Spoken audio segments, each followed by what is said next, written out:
है, लेकिन आदमी जब कोई कुकर्म करता है तब उसकी बुद्धि भ्रष्ट हो जाती है।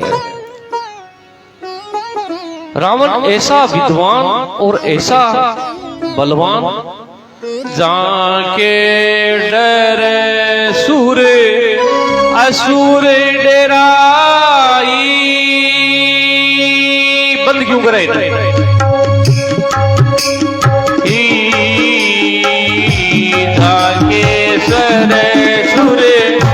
असुर डराई, निसी में नींद दिन नैन खाई, किसी ने नींद दिन नैन खाई।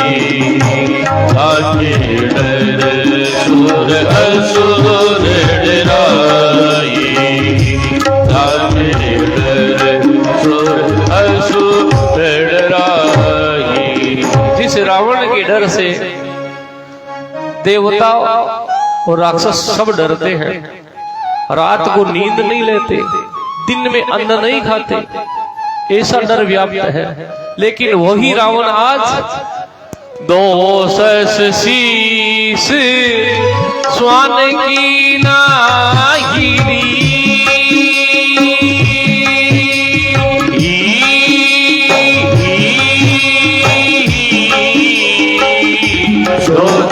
शीश स्वामी की नाई, हित होत सीते ही चला भरियाई, हित होत सीते ही चला भरियाई, हित होत सीते ही चला भरियाई, हित होत ही चला भरिया, चला भरिया, चला भरिया। वही रावण, वो स्वामी जी कहते हैं, इवी कुबंत पगदेत खगेसा, रहन तेज तन बुद्धि बल लेसा। नाना विधि से आकर रावण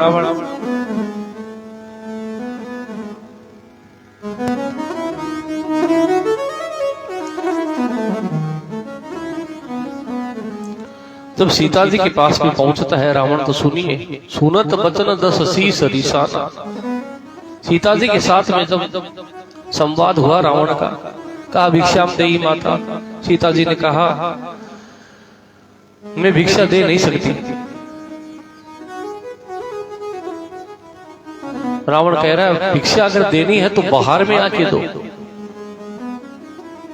सीता जी ने कहा मैं बाहर नहीं आ सकती, इस लक्ष्मण रेखा के बाहर निकल के मैं आपको भिक्षा नहीं दे सकती। तो रावण कहने लगा अच्छा भिक्षा नहीं दे सकती तो मैं जा रहा हूं, मैं रहूंगा नहीं, भिक्षा लूंगा तभी। तब लक्ष्मण रेखा से बाहर निकले। सीता माता सोचने लगी कि रघुकुल की परंपरा रही है कि रघुवंशियों के यहाँ कोई कुछ मांगने के लिए आए और उसको दे नहीं, ये तो हमारा धर्म चला जाएगा। सन्यासी हमारे यहाँ भिक्षा लेने आए और मैं उसको कुछ दे न सकी।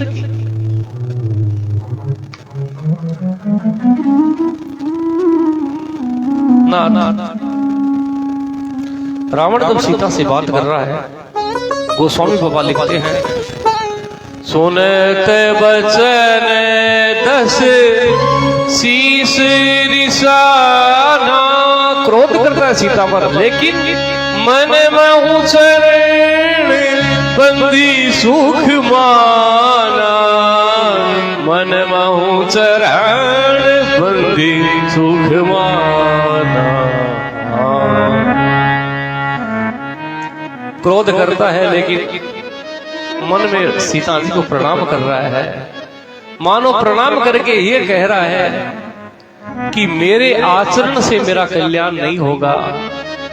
मन मऊ चरण बंदी सुख माना, आपके चरणों से ही मेरा कल्याण होगा। नाथ सीता जी बाहर आके भिक्षा देती है।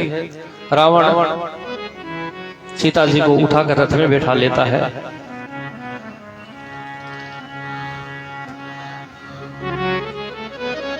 रावण सीता जी को लेके जा रहा है, सीता जी विलाप कर रही है।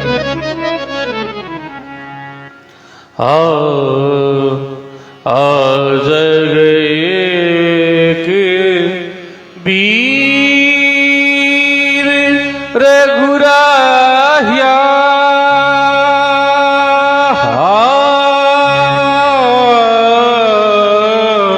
आज एक वीर रघुराया। हे रघुनाथ जी, कई अपराध विसारे हुदाया, कई अपराध विसारे हुदा। मेरा क्या अपराध हो गया जो आपने मुझे विसार दिया है? लक्ष्मण तुम्हारे नहीं दोष है, लक्ष्मण तुम्हारा कोई दोष नहीं है। सो फल पायऊ की रोसा, तुम पे रोस करके मेरी जो मर्म वचन कहा था लक्ष्मण, उसी के कारण मेरी ये दुर्गति हो गई है। नारायण। रावण सीता जी को रथ में बिठा के ले जा रहा है। इधर रघुनाथ जी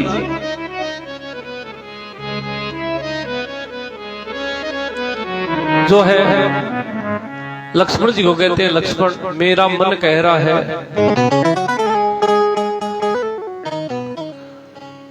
कि सीता आश्रम में मिलेगी। नहीं भैया, भाभी को कुछ नहीं होगा। लक्ष्मण देखो अपनी कुटिया दिख रही है, कुटिया के पास भी आके देखते हैं, सीता सीता सीता करते हैं, सीता जी वहां पे है नहीं।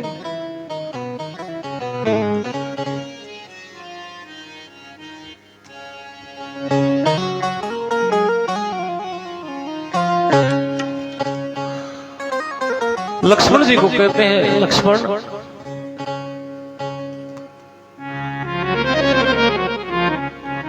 छोटा भाई जानकी ने कोणे हरि दे, लक्ष्मण सिया जी ने कोणे हरि दे।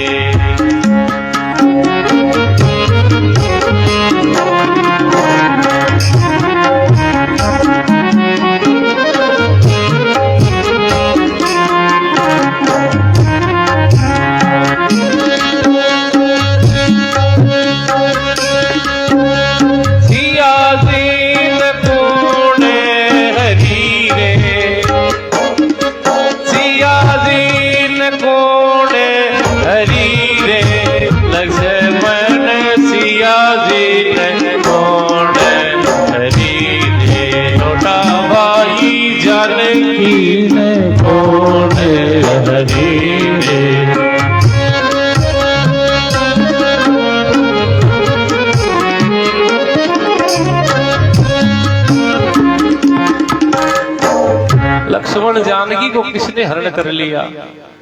भगवान कह रहे हैं, उड़े उड़ का लक्ष्मण ये कभी उड़ उड़ कर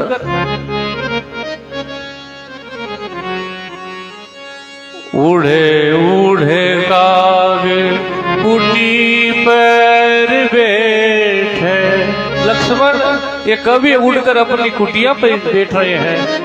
तो लक्ष्मण मुझे लग रहा है कुटिया सुनी पड़ी रे, कुटिया सुनी पड़ी रे, लक्ष्मण जानकी ने कोण हरी रे, छोटा भाई सिया जी ने कोण हरी रे। लक्ष्मण सीता को कौन हर के ले गया?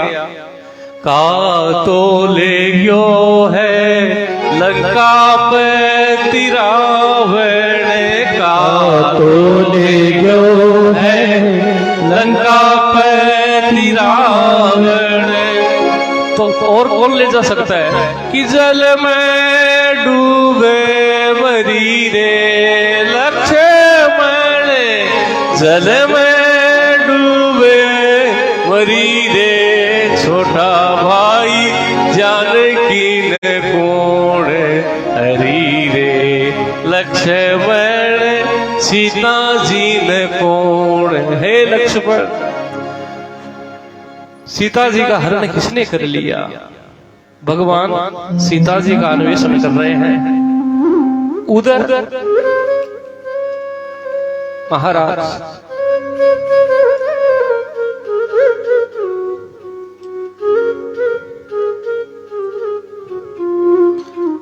रावण सीता जी को आकाश मार्ग से लेके आ रहा है। सीता जी खुद विलाप कर रही है।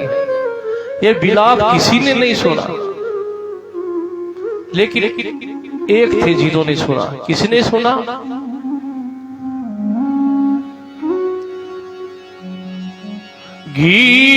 गीधराज सुन आरत बानी, गीधराज सुन आरत बानी, रघुकुल तिलक नारी पहचानी, रघुकुल तिलक नारी पहचानी, गीधराज सुन आरत बानी।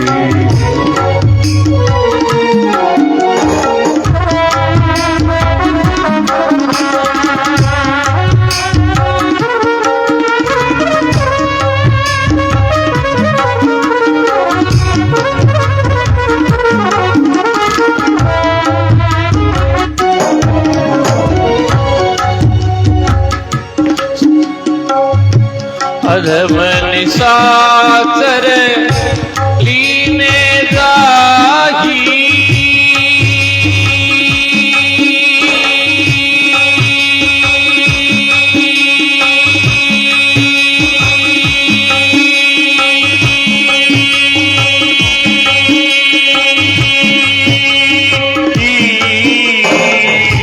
अधम निशाचर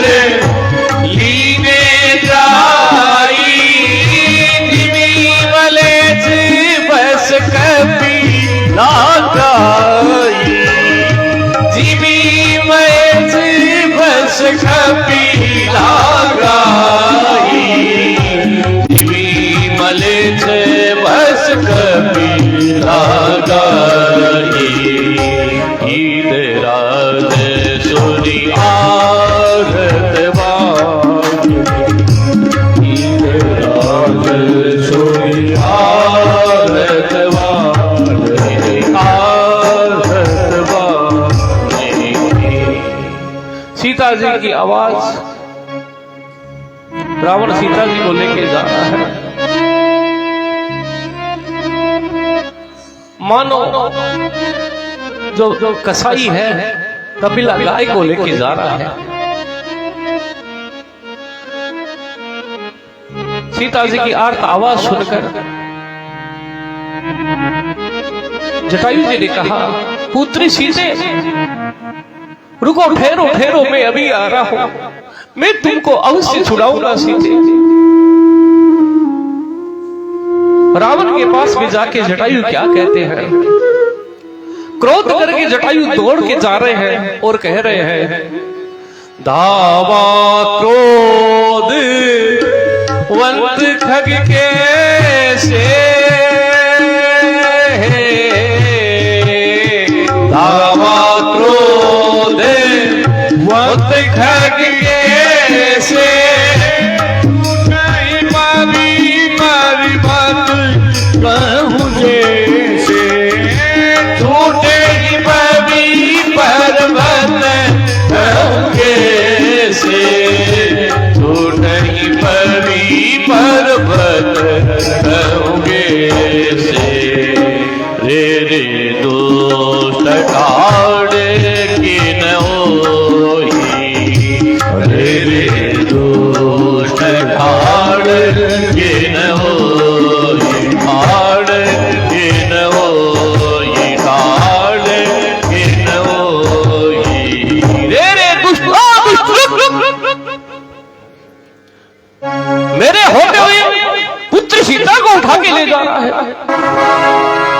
जो रावण ने सुना, रावण का तो सुना हुआ था, ये शब्द रावण की डिक्शनरी में थे ही नहीं। रावण ने तो ये सुना हुआ था, महाराज लंकाधिराज लंकेश। जो जटायु ने कहा, दूर रावण पुत्र सीता को उठा के ले जा रहा है, मेरे होते हुए अभी आता हूं। रावण सोचने लगा, या तो भगवान विष्णु स्वयं आ रहे हैं, या मेनाक। पास में आके देखा, ओहो ये तो बूढ़ा जटायु, मरे हुए पक्षियों का मांस खाने वाला, और दशानंद रावण को ललकारता है। ना भिड़ गए जटायु। कैसे सन्मुख हुए जटायु, जबकि शत्रु संबल था, क्योंकि आत्मबल गीधराज के जीवन में भी प्रबल था। आत्मबल के सहारे मुझे लगता है रावण के पास साधन है, लेकिन जटायु के पास साधना है। भिड़ गए जटायु।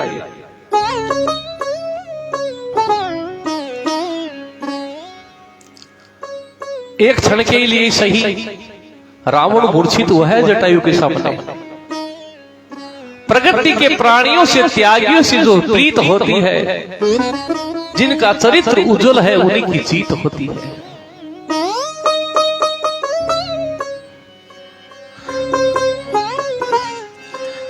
धरी कछ वीर्थ, धरी कछ वीर्थ कीस महीरा, धरी कछ कीस वीर्थ महीरा, सीत गिरा की गीत हीरा, सीत गिरा की गीत हीरा। तब सोच निसी चरखी सियाना, तब सोच निसी चरखी सियाना, तब सोच निसी चरखी सियाना।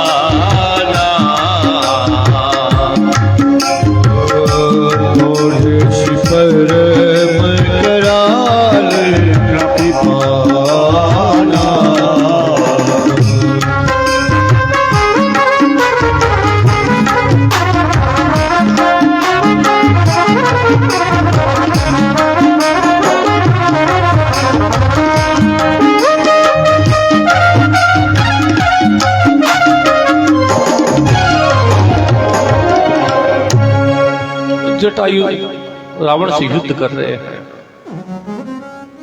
लोगों ने कहा, जटायु किससे युद्ध करने जा रहा है? रावण से।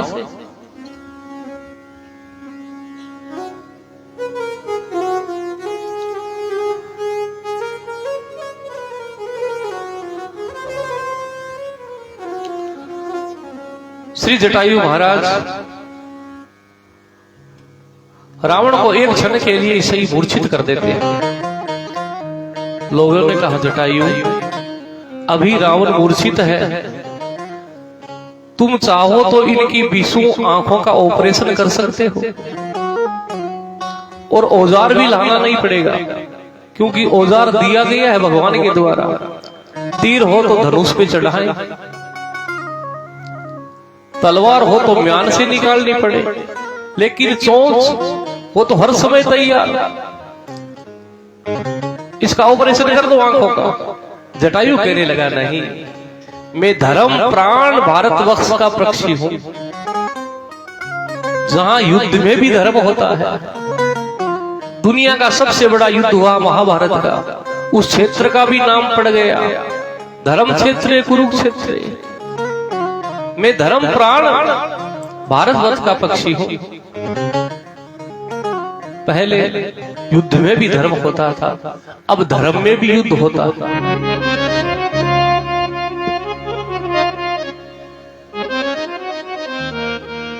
जटायु कहने लगे कि युद्ध का यह धर्म है कि कोई निहत्था हो या हथियार छोड़ के भाग गया हो, पीठ दिखा के भाग गया हो, उस पे वार नहीं करते। मैं रावण पे वार नहीं करूंगा। अरे मार दिए जाओगे। अभी इसको जब रावण को होश आएगा, मूर्छा दूर होगी तो तुम मार दिए जाओगे। जटायु ने कहा कोई बात नहीं, अगर मैं मर भी जाऊंगा तो कोई बात नहीं। जटायु कह रहे हैं उस दीपक को पूछो जो पूरी रात्रि भर जलता रहता है, सुबह उसको बुझा दिया जाता है। दीपक को लोग कहते हैं तुमको बुझाया जा रहा है, तुमको तकलीफ नहीं होती। दीपक क्या कहता है, चाह चने से चने को चनेह में जला चुका हूं, बुझ जाने की मुझे परवाह ही नहीं, पथ सैकड़ों को दिखला चुका हूं। मर भी जाऊंगा तो कोई बात नहीं। लोग ऐसा तो कहेंगे कि जटायु कम से कम सीता जी की रक्षा करने के लिए आगे आया।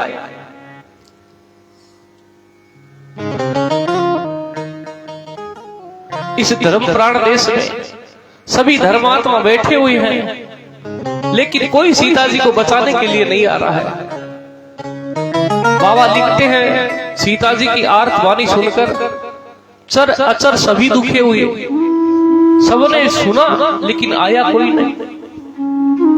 आते सभी लोग बाद में, पहले कोई नहीं आता। एक लड़का नदी के पास में खेल रहा था।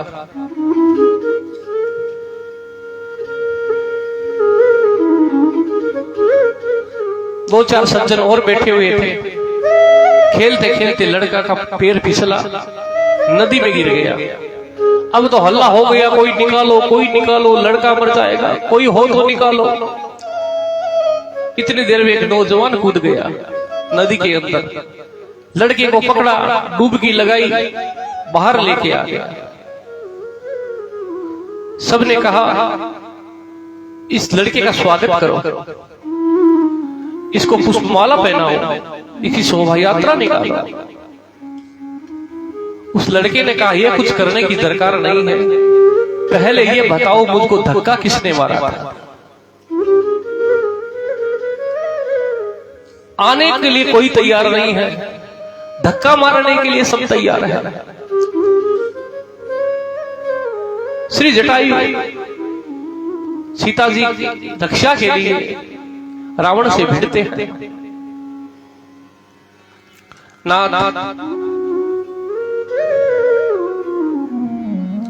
रावण ने जटायु के पंख काट दिए।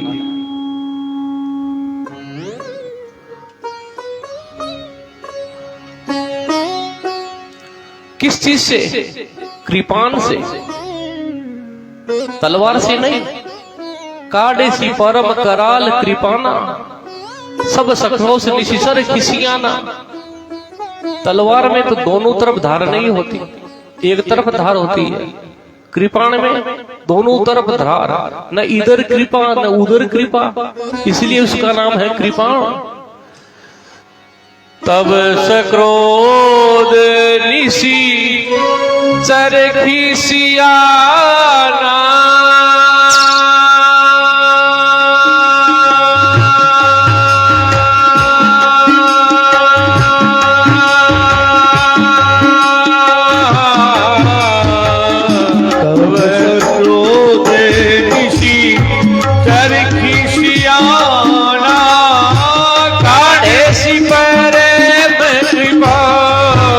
कृपाना काढ़े सी पर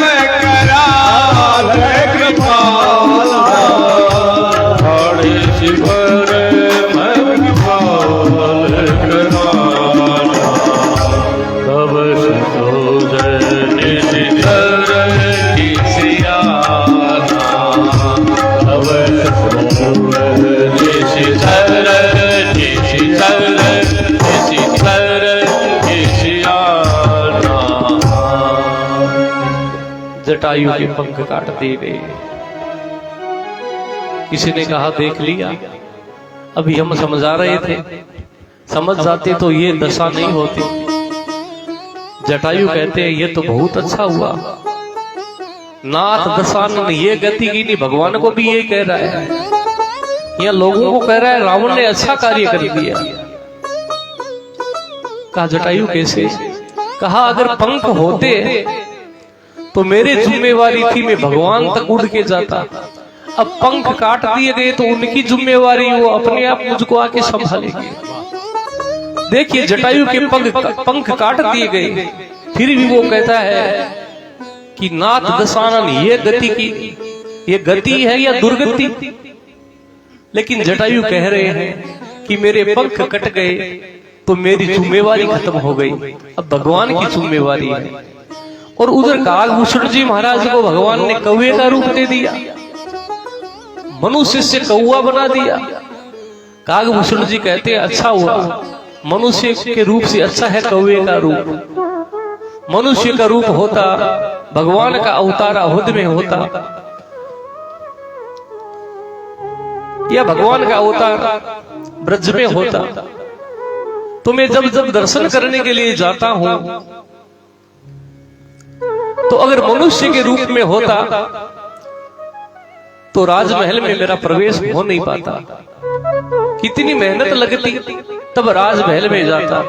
लेकिन काग के भाग बड़े सजनी हरी, हाथ सू ले गयो माखन रोटी। मेरे तो भाग्य बहुत अच्छे हैं कि किसी को कुछ कहना नहीं, कौवे को कौन रोके, किधर से ही आ जाए। ये भक्त के भाव है, मुझे तो तेरा फैसला देखना है, बुरा हो चाहे भला हो, भगवान जिसमें तू रखे। जटायु कहने लगे ये तो भगवान ने बहुत अच्छी बात की। नाथ जटायु राम, चित विचित अवस्था है श्री जटायु की। राम राम राम राम ऐसे कर रहे हैं। भगवान जटायु के पास पहुंचे। श्री जटायु की ये हालत देख करके सज्जनों भगवान को मानो ऐसे लगा, अति घायल दो कटे पंखना, अति घायल दो कटे पंखना, रसना तो पे रट लाती रही, तन पीर अधीर पड़ी तब हूं, हरि नाम की प्रीति सुहाती रही। दोनों पंख कट गए हैं, रक्त रंजित शरीर है श्री जटायु जी का, लेकिन राम राम ऐसे कर रहे हैं। अति घायल दो कटे पंखना, रसना तो पे रट लाती रही, तन पीर अधीर पड़े तब ही, हरि नाम की प्रीति सुहाती रही। ऐसी दशा जटायु की देखकर रघुनाथ जी का क्या हुआ? रघुनाथ दशा लख के तेई की, कहीं के उमगे बिनु छाती रही, गति गीध की देखी दया निधि को, सूद सीए की सोध की जाती थी। जटायु का रक्त रंजित शरीर देखकर भगवान सीता जी का अन्वेषण करना भूल गए। लक्ष्मण से कहने लगे लक्ष्मण मैं सीता के वियोग में दुखी हूं, तुम कोई जंगल में जाकर औषधि लेके आओ जिससे जटायु के शरीर की ये पीड़ा चली जाए। लक्ष्मण जी कहने लगे प्रभु औषधि तो आप ही के पास है। कहा क्या? कहा आपका कर कमल इसके मस्तक पे रख दीजिए, कर सरोज सिर पर से हो, कृपा सिंधु रघुवीर, निरखि राम छवि धाम मुख, विगत वही सब पी। भगवान ने जटायु के मस्तक पर हाथ रखा। सज्जनों जटायु ने भगवान को देखकर आंख बंद कर ली। किसी ने कहा जटायु जी आप आंख बंद क्यों कर रहे हो? कहा कोई संसारी आता होगा, ये मुझे देख कर रोएगा, मैं इसे देख कर रोऊंगा, और रोते रोते मर गया तो रोने के लिए फिर जन्म लेना पड़ेगा। जटायु मुंह से राम राम कर रहे हैं। और आंख बंद कर रखे हैं। भगवान जटायु के पास पहुंचते हैं। जटायु कह रहे हैं बस जाओ, मुझको मरने दो, कोई भी हो यहां से चले जाओ, बस जाओ मुझको मरने दो। हाँ राम मंत्र है माता का, आराधना इसकी करने दो। भगवान राम बोले, गदगद यूं बोले प्रभु, मैं ही हूं वो राम, भक्तराज देखो तुम्हें करता राम प्रणाम। हे भक्तराज, मैं वही राम हूं, निरखी राम छवि धाम मुख है, विगत भई सब पीर। जटायु की सारी पीड़ा समाप्त हो गई भगवान के श्री मुख का दर्शन करते। बिंदु जी महाराज लिखते हैं, भव के त्रिशूल से जो ऊपर है, भव के त्रिशूल से जो ऊपर है, वह गोद प्रभु अविनाशी हुई। दृग बिंदु की अंजलि पहारा था, वह जाह्नवी की जल राशि हुई। रट राम के नाम की प्रीत लगी, रट नाम के राम की प्रीत लगी, वह शंकर मूर्ति प्रकाशी हुई। ओहो धन्य है गीत जटायु को, धन्य है गीत जटायु को, दंडक की ये कंटक भूमि ही काशी हुई। नाथ जटायु महाराज के प्राण अब चलने जा रहे हैं। भगवान ने कहा जटायु जी आप अपने प्राण रखिए, मेरे पिता नहीं है, आपके पुत्र नहीं है, मुझे पिता का सुख मिल जाएगा, आपको पुत्र का सुख मिल जाएगा। जटायु ने कहा प्राण रख के क्या करूंगा, समय प्रभु आपके आयुष को, सपने में नहीं ही मैं धरिए, निज जीवन राखी के जीवन में, पछिताव की आग में सदा चरिए। त्यागी सुदेह राजेश सुनो, सो लोकों लाजई ते मरिए, रिपुते न सिंह को छुड़ाई सक्यो, ऐसो तनु राख के का करे। सीता जी को मैं छुड़ा नहीं सका रावण से, इस पश्चाताप के अंदर मैं जल के मर जाऊंगा भगवान, ऐसा शरीर राख के क्या करूंगा। सीता जी को अगर रावण से छुड़ा लेता तो कुछ दिन जिंदा रहता।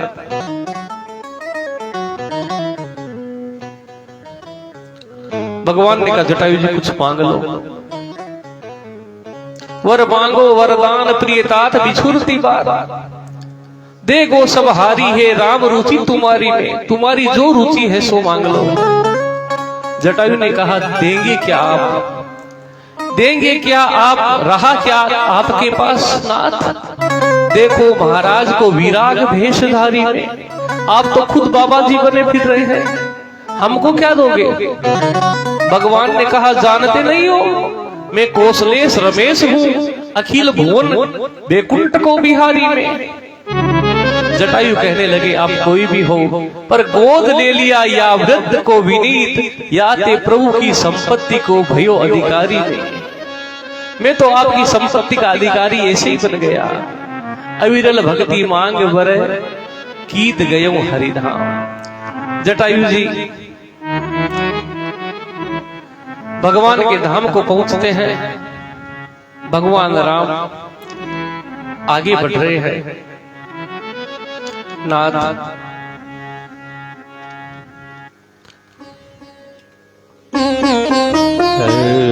राम श्री राम श्री राम।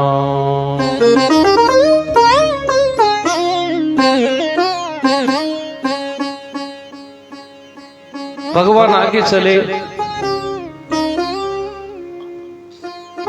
जटायु भगवान के धाम को गए।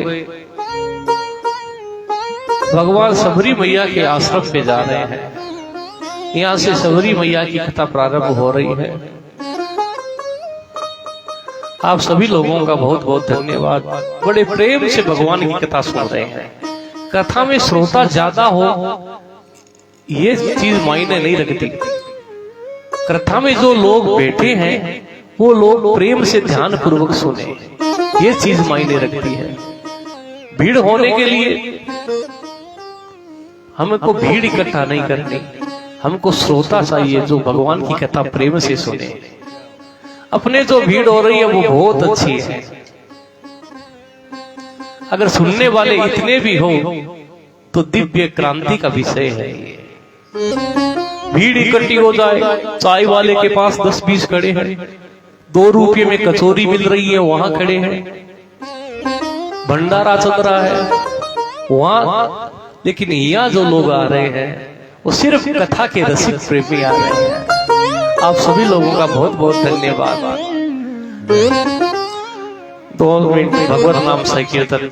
जय सिया राम, जय जय सिया राम, जय सिया राम, जय जय सिया राम, जय सिया राम, जय सिया राम, जय सिया राम, जय जय सिया राम, जय सिया राम, जय जय सिया राम, जय सिया राम, जय जय सिया राम, जय सिया राम, जय जय सिया राम, जय सिया राम, जय जय सिया राम, जय सिया राम, जय जय सिया राम।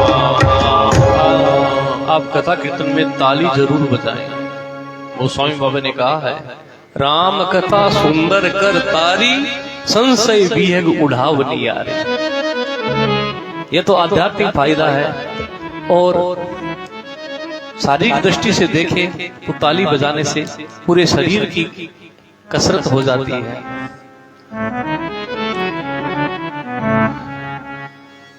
राम कथा सुंदर करता जी, राम कथा सुंदर करता जी, संशय विहग उड़ावे निहारी, संशय विहग उड़ावे निहारी, राम कथा सुंदर करता रे, राम कथा सुंदर करता रे।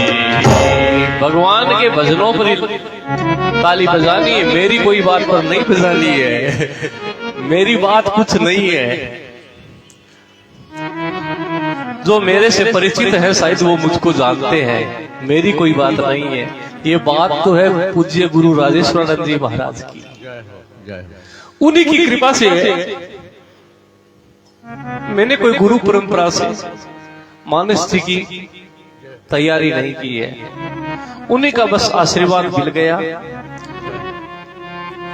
उन्हीं की कृपा से कथा जैसी भी आती है। इस कथा में आप कुछ अच्छा लगे तो आप ये समझना ये राजेश्वरानंद जी की कृपा है, कुछ बुरा लगे तो ऐसा समझना ये कि मेरा स्वयं का दोष है। नाथ भगवान सबरी मैया के आश्रम में पहुंचते हैं। ये सबरी मैया कौन है? नाथ सबरी माता के पूर्व जन्म की कथा यह है कि सबरी मैया एक राजा की रानी थी, भगवान की बड़ी भक्त थी। राजा रानी प्रयाग कुंभ के मेले में गए। अब सबरी माता मीराबाई की तरह जहां भी कथा कीर्तन हो वहां सबरी मैया जाया करती थी।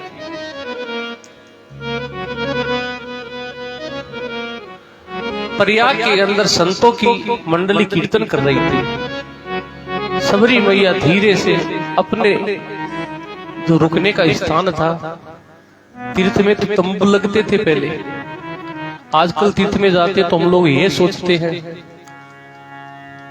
कि 5 स्टार होटल कहां है। गुरु भी बनाएंगे तो ऐसे आदमी को बनाएंगे जिनकी वृंदावन में, काशी में, तीर्थों के अंदर बढ़िया आश्रम होने चाहिए, बढ़िया आश्रम ऐसी होनी चाहिए महाराज। आजकल ऐसा रूल चल गया है। उस समय में तीर्थों में जाते थे तो तंबू लगते थे, तंबू नाथ। ये सबरी मैया राजा की रानी अपने तंबू से निकली और जहां संत मंडली कीर्तन कर रही थी वहां कीर्तन करने लग गई महाराज। जय सिया राम, जय जय सिया राम, जय सिया राम, जय जय सिया राम, जय सिया राम, जय जय सिया राम, जय सिया राम, जय जय सिया राम, जय सिया राम, जय जय सिया राम, जय सिया राम, जय जय सिया राम, जय सिया राम, जय जय सिया राम, जय सिया राम, जय सिया राम, जय सिया राम, जय जय सिया राम। अपने तंबू से निकलकर संतों के पास पहुंची, कीर्तन करने लग गई। राजा जी ने जो देखा सबरी को कीर्तन जब सबरी मैया कर रही थी, हाथ पकड़ के लेके आ गया। कहा रानी तुमको शर्म आनी चाहिए, हम राजा लोग हैं, इतने उच्च कुल के हैं, तुम यहाँ कहां सन्यासियों के पास में, पता नहीं है किस जाति के होंगे, इनके पास में आके कीर्तन करने लगे, शर्म नहीं आती। सबरी मैया को मन में बहुत ग्लानि हो गई। रात को सबरी मैया उठती है, गंगा जी के अंदर इतनी जल तक खड़ी होकर प्रार्थना करती है, भगवान मुझे नीच से नीच जाति में जन्म दे देना, मांस मदिरा भक्षण करने वाली जाति में भी मुझे आप जन्म दे देना, लेकिन भगवान आपकी भक्ति में मुझे कुछ अवरोध पैदा करने वाला ऐसा समाज फिर दूबर नहीं मिले। ये उच्च खानदान क्या काम का मेरे, जो भगवान का नाम लेने के लिए मंजूरी नहीं देता। भगवान क्या आपका नाम लेने में उच्च नीच खानदान देखना पड़ता है? मैं आपसे यही प्रार्थना करती हूं, मुझे नीच से नीच जाति में जन्म देना भगवान, लेकिन आपकी भक्ति, आपका कथा कीर्तन मुझको मिलता रहे। सबरी मैया ऐसा कहकर अपना देह त्याग गंगा जी में कर देती है। यह वही सबरी सबर नाम के भील राजा के यहाँ जन्म लेती है। सबरी मैया जब छोटी थी, सबरी मैया की मां ने एक दिन सबरी से कहा, सबरी इधर आओ पुत्री, तेरे केस विन्यास कर देती हूं, तुमको चोटी कर देती हूं। सबरी मां ने कहा, मां क्या बात, आज प्रसन्न क्यों दिख रही है? कहा, पुत्री कल तुम्हारा विवाह है, विवाह। सबरी मैया की मां सबरी की चोटी बना रही है। उसी समय सबरी ने क्या देखा कि बहुत सारे पशु और पक्षी लाके एक कमरे के अंदर बंद कर रहे हैं। कहा, मां ये इतने पशु और पक्षी इकट्ठा क्यों कर रहे हैं? बेटी कल तुम्हारा विवाह है, विवाह। तो मां मेरा विवाह है तो इनको क्यों कैद किया है? कहा, बेटी कल तुम्हारा विवाह होगा, बारात आएगी, तो इनको काट के इनका मांस खिलाया जाएगा बारातियों को।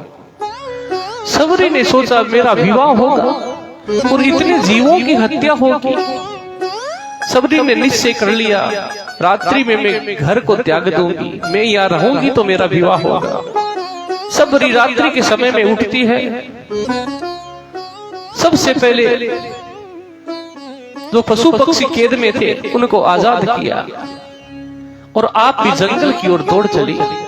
उन पशु पक्षियों ने कहा, सबरी तुमने हमारी जान बचाई है, हमको आजाद किया है, तुमको भगवान आजाद करेंगे। सबरी माता मतंग ऋषि के आश्रम में पहुंचती है। मतंग ऋषि के आश्रम में पहुंचने पर आश्रम के लोग कहते हैं, ये तो स्त्री है, फिर नीच जाति की है। सबरी भैया ने सोचा कि मैं अगर आश्रम में ऐसे रहूंगी तो ये लोग मुझको रखेंगे नहीं। सबरी माता अब सेवा भी करनी चाहती है संतों की। सवेरे जल्दी उठती है, दिन में पेड़ पर चढ़ जाती, रात्रि के समय 3-4 बजे पेड़ से नीचे उतरती। जहाँ ऋषियों के आश्रम थे वहां पर सबरी माता कंद मूल फल तोड़ के रख देती, झाड़ू लगा देती। ऋषि कुमारों ने देखा ये कार्य करता कौन है। सुबह उठते हैं तो पुष्प चुने हुए मिलते हैं, ठाकुर जी के बर्तन साफ किए हुए मिलते हैं। ऋषि कुमारों ने एक दिन देखा कि हो ये तो सबरी को पकड़ के मतंग ऋषि के आश्रम में लेके आ गए। मतंग ने कहा, बेटी ऐसा क्यों कर रही हो? कहा कि मैं भगवान की, संतों की, साधुओं की सेवा करनी चाहती हूँ, तो आप सेवा करने नहीं देंगे, इसीलिए मैं छुप के करती हूँ। मतंग ने कहा, बेटी भगवान की आराधना करने में, संत सेवा करने में ये जात पात का कोई बंधन नहीं है, ये तो आपका हमारा बनाया हुआ है। बेटी तुम आज से मतंग ऋषि के आश्रम में रहोगी। सबरी माता को मतंग ऋषि ने राम नाम मंत्र की दीक्षा दी और कहा, बेटी अब मैं वृद्ध हो गया हूं, लेकिन एक दिन राम जरूर आएंगे। मतंग ऋषि सबरी को आश्रम में छोड़ के अपने प्राणों का त्याग करने ही वाले थे। सबरी ने हाथ जोड़ के कहा, भगवान मैं आपके आश्रम में रह रही हूं, लोग कहेंगे कि स्त्री को आश्रम में रख रहे हो और अधम जाति की स्त्री को आश्रम में रख रहे हो, आपकी निंदा होगी। मतंग मुनि ने कहा, बेटी मेरा नाम मतंग है, मतंग का मतलब हाथी भी होता है। हाथी ही तो अपनी मस्ती में यूं ही गजरात चलते रहता है, पीछे से भौंकने वाले भौंकते रहते हैं। बेटी जो कहेंगे कहने दे, तुमको तो मेरे आश्रम में रहना है।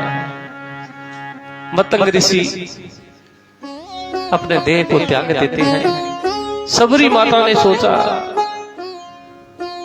कि गुरुजी ने कहा था कि श्री राम आएंगे, हो सकता है आज ही आ जाए। सवेरे जल्दी उठती है सबरी मैया, आश्रम को झाड़ू पोछा लगा के साफ करती है, पुष्प चुन के रखती है। दूर से कोई आता हुआ दिखता है तो सोचती है शायद भगवान आ रहे हैं, भगवान राम आ रहे होंगे। नाथ भगवान राम वन को जो गए हैं उसमें सबरी जी का प्रसंग प्रमुख प्रसंग है। भगवान वन को क्यों आए, एक संत कवि ने लिखा, दशकंद को मारे को चतुरंग शक्ति नृपता होती काशी। अगर रावण को मारना होता भगवान को तो चतुरंग सेना को लेकर अयोध्या से चलते। दशकंद को मारे को चतुरंग शक्ति नृपता होती खासी। मन राखते बंधु भरत को असी, धरी फैरी जाते प्रजा के उपासी। भरत जी का मन रखने के लिए धरी फिरी जाति प्रजा के उपासी। किसी ने कहा ऋषि मुनि के सत्कार के लिए आए। ऋषियों मुनि के सत्कार को बहु यज्ञ विधान होते शुक्रासी श्री अवध में बुलाकर ऋषियों से यज्ञ करवाते, उनको दक्षिणा पात्र कमंडल भेंट देते। ऋषियों मुनि के सत्कार को बहु यज्ञ विधान होते सुकरासी, पर सबरी बनवासी न होती न जो श्री राम बनते कब हुन बनवासी। सबरी माता नित्य प्रतीक्षा करती है भगवान की, आज राम आएंगे, आज राम आएंगे, आज राम आएंगे। नाथ धीरे धीरे धीरे सबरी माता व्रत हो गई है। नित्य का नेम आज राम आएंगे, नित्य झाड़ू लगाना, नित्य भगवान की प्रतीक्षा करना। सबरी माता का शरीर कृष्ण हो रहा है। कुटिया से जब लोग देखते हैं सबरी मैया को दूर से तो कैसी दिख रही है, ये कौन दिखात कुटी में है नारी, इस कुटिया में नारी कौन दिख रही है, ये कौन दिखात कुटी में है नारी, इते उत जाती है मोद भरी। कभी तो प्रसन्नता से जाती है किसी को आते हुए देख के, शायद वो भगवान है। ये कौन दिखात कुटी में है नारी, इते उत जाती है मोद भरी। छिण भीतर बाहर होत छिणे, एक क्षण के लिए भीतर जाती है, एक क्षण के लिए बाहर आती है। छिण भीतर बाहर होत छिणे, सुख सो नहीं बैठत एक घड़ी, एक भी घड़ी सुख से नहीं बैठती है। सोचती है भगवान आ गए होंगे और मैं अंदर बैठी हूँ, नहीं नहीं खराब लगेगा भगवान को, मैं बाहर में जाके देखती है तो सोचती है आज नहीं आएंगे, फिर अंदर जाती है। छिण भीतर बाहर होत छिणे, सुख से नहीं बैठत एक घड़ी, यही के तन में कछु पीर पड़ी। किसी ने कहा इसको कुछ पीड़ा हो गई है क्या, यही के तन में कछु पीर पड़ी, या वियोगिनी मानस माई जरी, अब जान परी रघुनाथ के प्रेम की रूप यह है सबरी। नाथ भगवान सबरी मैया के आश्रम में पहुंचते हैं। जो सबरी मैया के आश्रम के पास पहुंचे, लोगों ने कहा सबरी राम आ गए, तू पास में चली जा, भगवान आ गए, देख देख भगवान आ गए। सबरी कहने लगी मार्ग दुखदाई में, जीवन सुखदाई में। इनका जीवन तो बहुत सुखदाई था, लेकिन इन्होंने मार्ग गलत पकड़ लिया। मार्ग दुखदाई में, जीवन सुखदाई में, चौंक के चक्रवर्ती को कहीं चाप चढ़ी जावे ना। मेरी ये कुरूपता देखकर इनको शायद लगेगा कि कोई राक्षसनी होगी, जंगल में भटक रही होगी। चौंक के चक्रवर्ती को कहीं चाप चढ़ी जावे ना, कहीं धनुष बाण निकाल लिए भगवान तो। नहीं नहीं सबरी भगवान ऐसा नहीं करेंगे, तू पास में जाओ, नहीं नहीं। या मेरी मलिनता को कोई मेल मढ़ी जावे ना, मैं भगवान के पास जाऊंगी तो मेरी मलिनता का मेल कहीं मेरे ठाकुर को न चढ़ जाए। नहीं सबरी जाना चाहिए। या मेरी कुरूपता को कोर गढ़ी जावे ना, मैं इतनी कुरूप हूँ, भगवान सहज सुंदर सांवरो, ऐसे सुकोमल भगवान के पास में मैं जाऊंगी तो मेरी कुरूपता को मेल चढ़ी जावे ना। तो सबरी तू क्या करेगी, मूंदरी मूंद दो हाथन से इन आंखियों को। सबरी कहती है दोनों हाथों से इन आंखियों को मैं बंद कर लूंगी भगवान को देखकर। मूंदरी मूंद दो हाथन से इन आंखियों को, राम कड़ी जावे राम रूप कड़ी पावे। नाथ सबरी जी राम जी को देखकर जो नेत्र बंद करती है, उसी समय भगवान सबरी के आश्रम में पहुंचते हैं। नाथ सबरी देखी राम गृह आए,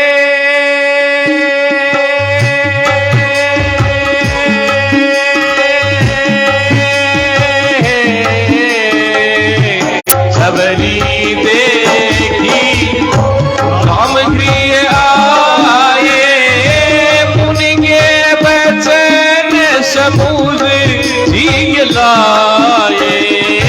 पुनि के बचन समझ लाए।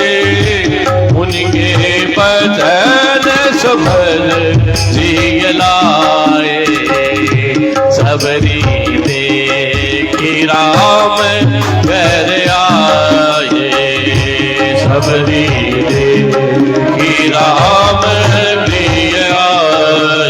राम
देखिए चौपाई पे थोड़ा ध्यान दीजिए।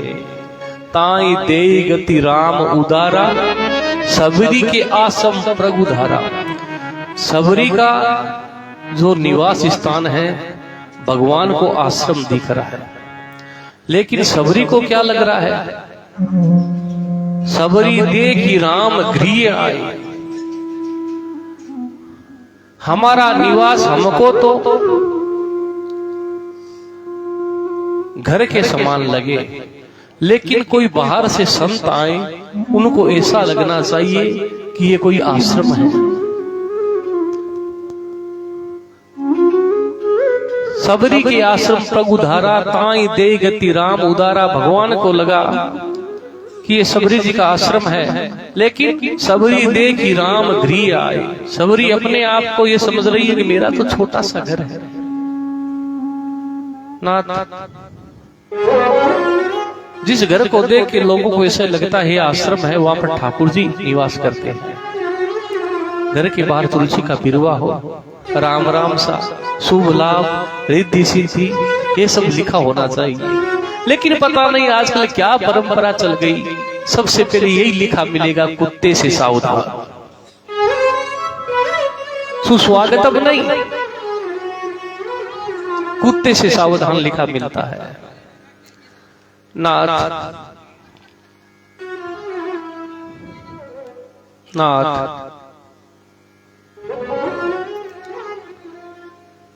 ऐसे ग्रहों में जिन घर में तुलसी का बिरवा हो, सुस्वागतम लिखा हो, राधे श्याम, सीताराम, भगवान के शंख चक्र पद्म इत्यादि चिन्ह इंकित हो, उस घर को देखकर संत आकर्षित होते हैं कि जरूर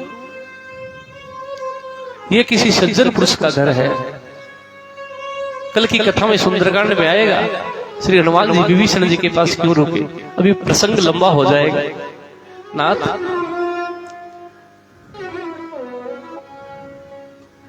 ऐसे घर को देखकर संत आकर्षित होते हैं जिस घर में तुलसी का बिरवा लगा हो, भगवान के शंख चक्र पद्म कमंडल इत्यादि चिन्ह अंकित हो, लेकिन जहां लिखा हो कुत्ते से सावधान, वहां संत आकर्षित नहीं होते, वहां चोर आकर्षित होते हैं। सोचेंगे जरूर माल पानी ज्यादा है, इसीलिए सुरक्षा के लिए कुत्ते पाल रखे। नाथ, सबरी को यूं लग रहा है, सबरी देखी राम गृह आए, भगवान आ गए। आज मतंग मुनि के जो वचन दिए हुए थे वो सबरी मैया को याद आ गए। भगवान के चरणों में विनती करती है, भगवान दूर से भगवान मैं तो अधम हूँ, अधम अति अधम अधम अति नारी, अधम अधम अधम और उसमें से मैं नारी और हूँ। तीन में मति मंद अघारी, उसमें भी मेरी बुद्धि नहीं है भगवान, क्या मैं आपकी भक्ति कर सकती हूँ? भगवान ने कहा, कहे रघुपति सुन भामिनी बाता। देखिए चौपाई समझिए आप, कहे रघुपति सुन भामिनी बाता। ये भामिनी शब्द जो है वो जवान स्त्रियों के लिए यूज होता है। कौशल्या माँ के लिए लिखा गया भामिनी, कैकेयी जी के लिए लिखा गया भामिनी, और इधर भगवान जो अति वृद्धा है सबरी मैया, उनको कह रहे हैं भामिनी। कहे रघुपति सुन भामिनी बाता। तुलसी बाबा को किसने कहा आप ऐसा क्यों लिख दिए भामिनी शब्द सबरी मैया के लिए? तुलसी बाबा ने बड़ा सुंदर उत्तर दिया सज्जनों। तुलसी बाबा ने कहा, सबरी देह से वृद्ध है, लेकिन सबरी मैया की भक्ति जवान है, भक्ति तरुणा है, इसलिए कहे रघुपति सुन भामिनी बाता। मानो एक भक्ति करना था। आप कह रहे हैं कि मैं नीच कुल की हूं, अधम हूं, पढ़ी लिखी नहीं हूं, नारी हूं, लेकिन मैं तो सिर्फ भक्ति का नाता मानता हूं। और देवी 9 प्रकार की भक्ति है, 9 की 9 प्रकार की भक्ति देवी तुम्हारे अंदर व्याप्त है। भगवान राम 9 प्रकार की भक्ति का वर्णन सबरी मैया से करते हैं। नाथ प्रथम भक्ति संतन कर संगा, प्रथम भक्ति संतन कर संगा, दूसरी रति मम कथा प्रसंग। ये मत करो, दूसरी रति मम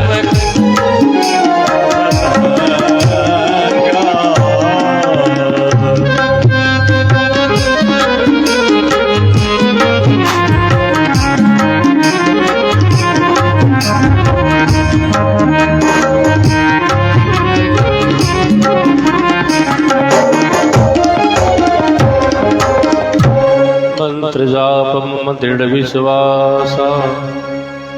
भगवान ने 9 प्रकार की भक्ति बताई।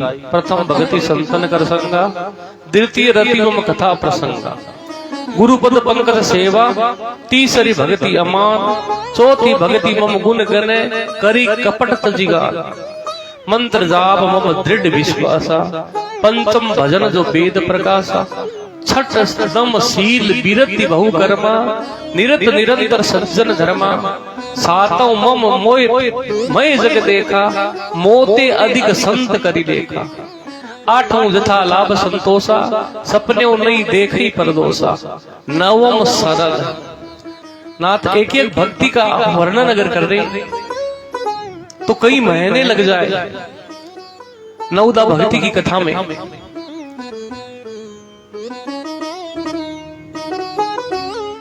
ना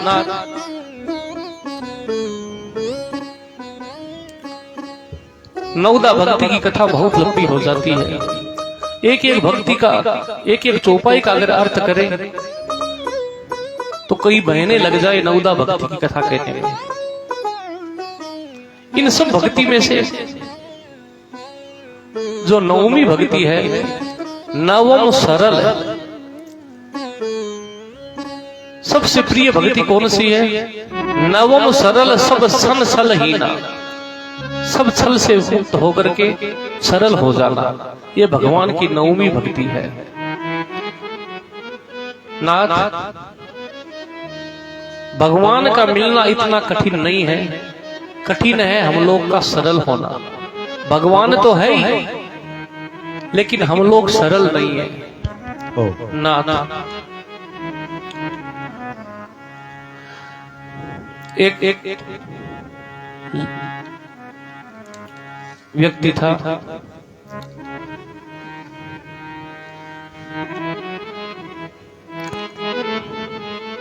घर में अपने भाइयों में सबसे छोटा ही छोटा, बड़े लाड प्यार से पाला गया था। खाने में इतना होशियार महाराज कि पूछी मत। जब भोजन पे बैठता तो बार बार में उसके घर वाले कहते भाई पानी तो पी ले, अरे बीच में पानी तो पिया कर। कहता बीच आए तो पानी पियो। इतना खाने में होशियार, और खाते खाते कहता खाने दाने दाने पे लिखा है खाने वाले का नाम। लोगों ने कहा तू ऐसा मत बोला कर, तू तो बोला कर बोरा बोरा पे लिखा है खाने वाले का नाम। दाने से तुमको क्या होने वाला है। इतना खाने में होशियार। देवी योग से उसके माता पिता चल बसे। भाभियों ने घर से निकाल दी। कामकाज कुछ करता नहीं और खाता इतना कि जहां खाता फिर उठने की हिम्मत नहीं, वहीं लेट जाता, वहीं नींद आ जाता। ज्यादा आदि खाने वालों का यही हाल होता है। कुछ कामकाज करता नहीं। भाभियों ने कहा घर से निकल जा। निकाल दिया घर से। घर से निकल गया। आवाज बड़ा होता है थोड़ी। ये लड़का घर से जब निकला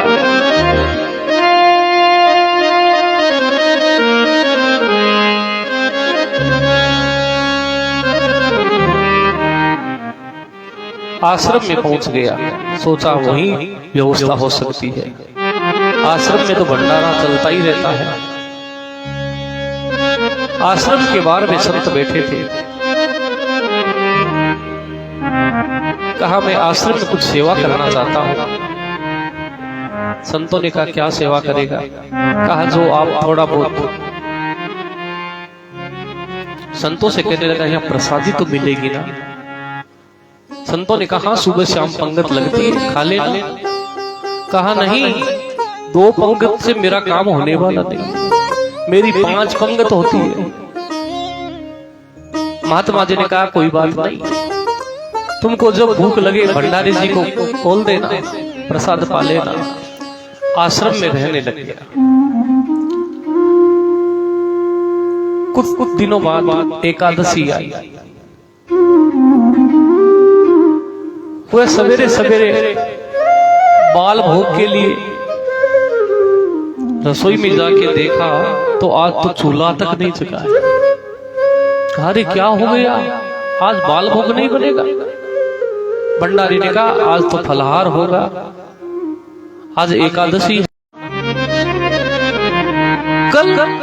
कल द्वादशी का पारण होने के बाद सो कहने लगा मैं तो द्वादशी देख ही नहीं पाऊंगा। गुरुजी के पास में गया। गुरुजी आज तो एकादशी है, भंडारी जी ऐसा कह रहे हैं। ये एकादशी क्या होती है। गुरुजी ने समझाया आज के दिन अन्न ग्रहण नहीं करना चाहिए। गुरुजी मैं तो रह नहीं सकता। अब गुरुजी क्या करते। कहा देखो तुम वैष्णव हो गए हो, शंख चक्र पद्म तुमने धारण कर लिए हैं, ये खाद्य सामग्री तुमको देता हूं, तुम यहां से दूर चले जाना, जंगल में जाकर प्रसाद बनाना, लेकिन राम जी को भोग लगा कि फिर ग्रहण करना, ऐसे ग्रहण मत करना। सो उसको दाल चावल खाने योग्य पदार्थ दे दिया। महाराज वो सुदूर जंगल में गया। जंगल में जाकर भूख तो जोर से लगी हुई थी, इधर उधर से लकड़ी इकट्ठी की। गुरुजी ने 1-2 पात्र भी साथ में दे दिए थे, थोड़ा घी दे दिया, थोड़े मिर्च मसाले दे दिए, आलू दे दिए, जैसे कैसे 2 रोटी बनाई। बनाकर जो भोजन करने बैठा याद आ गई, गुरुजी ने कहा था भगवान को भोग लगाना है। आंख बंद करके कहने लगा भगवान आइए।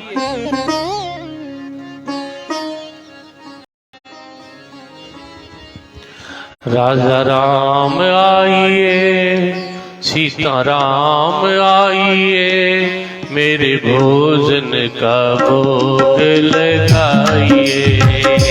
राजा राम आइए, सीताराम आइए, मेरे भोजन का भोग लगाइए। राजा राम आइए, सीताराम आइए, मेरे भोजन का भोग लगाइए। मेरे भोजन का भोग लगाइए। भगवान नहीं आए, सो कहने लगा भगवान आ जाइए, मुझे जोर से भूख लगी है। ये तो गुरुजी ने कह दिया था कि भगवान को भोग लगाना है, नहीं तो मैं तो लगाने वाला नहीं था। फिर कहने लगा आचमनी अर्घान आरती यहाँ यही मेहमानी। आचमनी अर्घान आरती यहाँ यही मेहमानी। आचमनी अर्घान आरती यहाँ नहीं मेहमानी। रूखी रोटी पाओ प्रेम से, रूखी रोटी पाओ प्रेम से, पियो नदी का पानी। राजा राम आइए, लक्ष्मण राम आइए, मेरे भोजन का भोग लगाइए। मेरे भोजन का भोग लगाइए। भगवान आचमनी अर्घान आरती, मेरे पास तो न तो आचमनी है, न अर्घा न आरती है। आना हो तो आओ, रूखी रोटी पा लो और नदी का पानी पी लो। पूड़ी और पकौड़ी भगवान सेवक ने न बनाई, यहाँ पूड़ी एकादशी आज मंदिर में पड़े रहोगे भूखे। एकादशी आज मंदिर में पड़े रहोगे भूखे। राजा राम आइए, राम आइए, मेरे भोजन का भोग लगाइए। मेरे भोजन का भोग लगाइए। सरल बात उसने कही। भगवान आप सोचते होंगे कि मंदिर में वह 56 भोग लगेगा, वहां से तो पिंड छुटा के मैं ही आया हूं। भूल करोगे यदि तज दोगे, भूल कर दोगे आप, मेरा भोजन नहीं लोगे तो वहां कुछ नहीं है। भूल करोगे यदि तज दोगे, भोजन रूखे सूखे। क्यों? एकादशी आज मंदिर में पड़े रहोगे भूखे। राजा राम आइए, सीता राम आइए, मेरे भोजन का भोग लगाइए। मेरे भोजन का भोग लगाइए। सो भगवान इसकी ये सरल बात सुनकर प्रकट होते हैं। तो भगवान हमेशा अकेले प्रकट नहीं होते। सीता समारोहित वाम भागा, श्री सीता जी को देखकर उसने जो दो को देखा तो उधर तो भगवान की तरफ देखकर आया, इधर रोटी की तरफ देखकर आया। कहा जैसे तैसे बनाई थी, अब ये आ गए दो, चलो कोई बात नहीं, मैं थोड़ा भूखा रहूंगा। भगवान को जीवा दिया तो कहा भगवान अगली एकादशी को समय से आ जाना। आ गया। अब इसको पता ही नहीं कि भगवान आए हैं, कि ये सोचता है कि ऐसे ही भगवान आते होंगे, ऐसे ही भोग लगता होगा। फिर एकादशी आई, फिर आके कहने लगा, भोग बनाया भगवान का।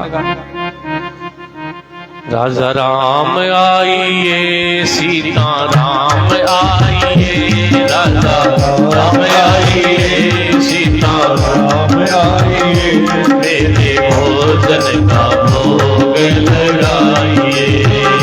मेरे भोजन का भोग लगाइए। भगवान इस बार क्या करते हैं? भगवान प्रकट हुए तो संग में लक्ष्मण जी और सीता जी।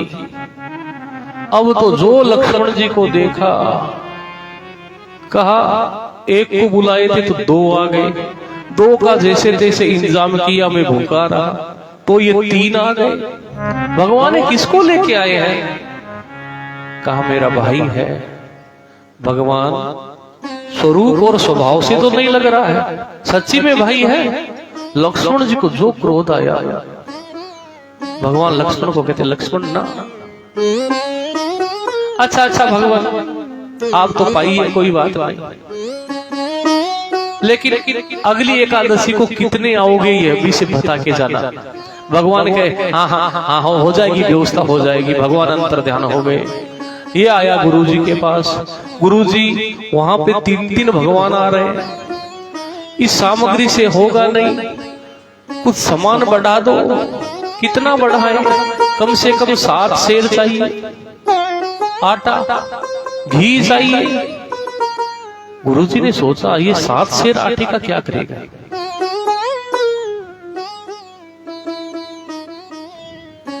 लगता है ये सामग्री, खाद्य सामग्री लगा के बिक्री करता है, इसको जितना चाहिए उतना दे दो, लेकिन मैं पीछे पीछे जाके देखूंगा। ना तो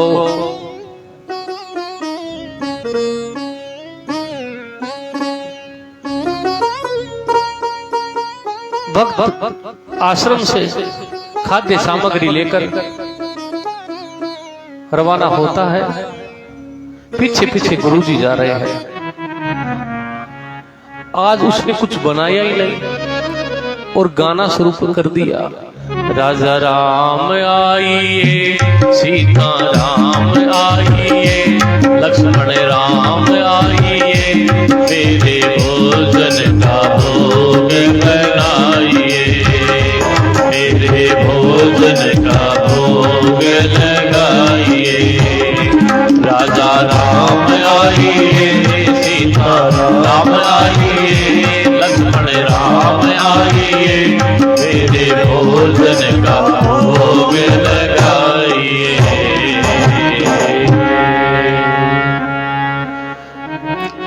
जब जंगल में भक्त ने, जब जंगल में भक्त ने कीनी करुण पुकार, तैता क्षण में प्रगट हो तो दिव्य राम दरबार। दिव्य राम जी, लक्ष्मण जी, भरत जी, शत्रुघ्न जी, श्री हनुमान जी, भगवान प्रकट हो गए। दिव्य राम दरबार को देख करके कहने लगा, भगवान आज हमने भोजन बनाया ही नहीं, अब आप ही बोलो, आप ही बनाओ और हमको भी खिलाओ। ना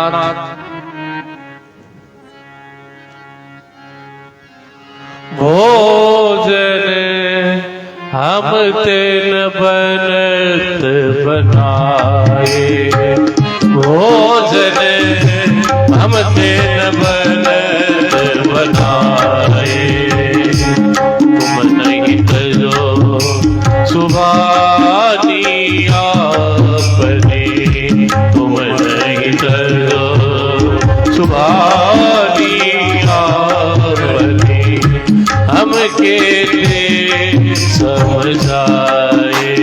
भोजन होते न बनाए,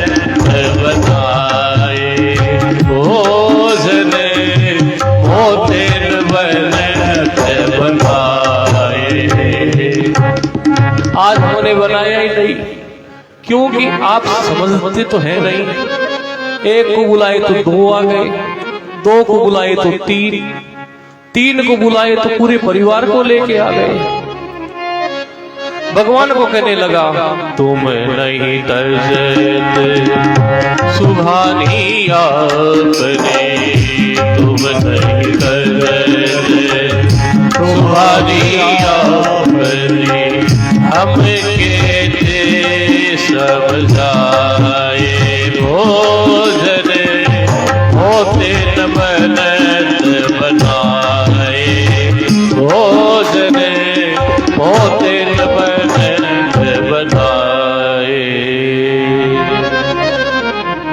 हनुमान जी की तरफ देख के कहने लगा, नर नारायण की कौन कहे। अरे कोई बात नहीं, एक को बुलाया, 2 आए, 3 आए, 5 आए, नर नारायण की कौन कहे, एक बानर भी संग लाए। हनुमान जी की तरफ देख के यूं कहने लगा। भगवान ने कहा, इसने तो बनाया नहीं, अब बनाओ। भंडारा शुरू हुआ। श्री भरत जी भंडारे बनाने लगे, श्री भरत जी भंडारे बनाने लगे। सुन के लकड़ी, सुन के लकड़ी, लकड़ी लकड़ी, सुन के लकड़ी लखन लाल लाने लगे। श्री भरत जी भंडारे बनाने लगे, श्री भरत जी भंडारे बनाने लगे। भरत जी भंडारे क्यों? विश्व भरण पोषण कर जोही, ताकर नाम भरत अस होई। श्री भरत जी भंडारा बनाते हैं। हनुमान जी क्या करते हैं? पोंछ से पोंछ के आंजने हैं, चौका लगाने लगे और साग भाजी अमनिया शत्रुघ्न कराने लगे। श्री भरत जी भंडारा बनाने लगे। श्री भरत जी भंडारा बना रहे हैं, गुरु जी पीछे पीछे आए थे। अब सीता माता जब रसोई बना रही है, भरत जी रसोई बना रहे हैं, लखनलाल लकड़ी लेके आए हैं। पाके संकेत शक्ति का, सीता जी का संकेत पाकर अष्ट सिद्धि नवनीति वहां आने लगे। श्री भरत जी भंडारे बनाने लगे, श्री भरत जी भंडारे बनाने लगे, श्री भरत जी भंडारे बनाने लगे।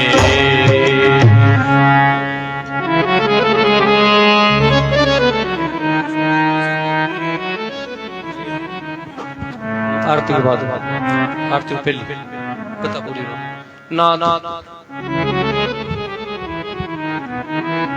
श्री भरत जी भंडारा बना रहे हैं।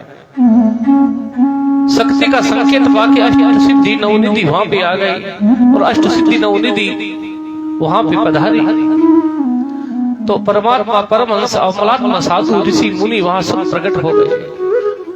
माँ हमें भी भंडारा में प्रसाद दीजिए, हमें भी दीजिए, हमें भी दीजिए। सीता माता से कहते हैं, गुरुजी ने जो देखा, इतने साधु, इतने सन्यासी प्रसाद प्रसाद सब कर रहे हैं, लेकिन दिख रहा कोई नहीं है, भगवान नहीं दिख रहे हैं।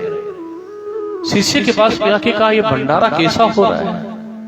गुरुजी भगवान बैठे हैं ना। श्री सीताराम जी देखिए ये रहे। अरे हमको तो नहीं दिख रहे। नहीं गुरुजी बैठे हैं, देखिए सामने देखिए बैठे हैं। अरे तू पागल हो गया है? कहां? उस भोले भक्त ने कहा, भगवान आप गुरुजी को क्यों नहीं दिख रहे हैं? हमको तो दिख रहे हैं। भगवान ने कहा, बेटा तू जितना सरल है उतने सरल तुम्हारे गुरुजी नहीं है। मैं सरल आदमी क्यों दिखता हूं? गोस्वामी जी कहते हैं, नवे में सरल सब सरल सब सीना, नवे में सरल सब सरल सब सीना, हमें भरोसे ही हर सन दीना, हमें भरोसे ही हर सन दीना। जय सिया राम, जय जय सिया राम, जय सिया राम, जय जय सिया राम। कथा का विश्राम यही करते हैं। बाकी पुष्पांजलि भगवान निवेदन करते हैं। सज्जनों, भक्तिमती माताओं,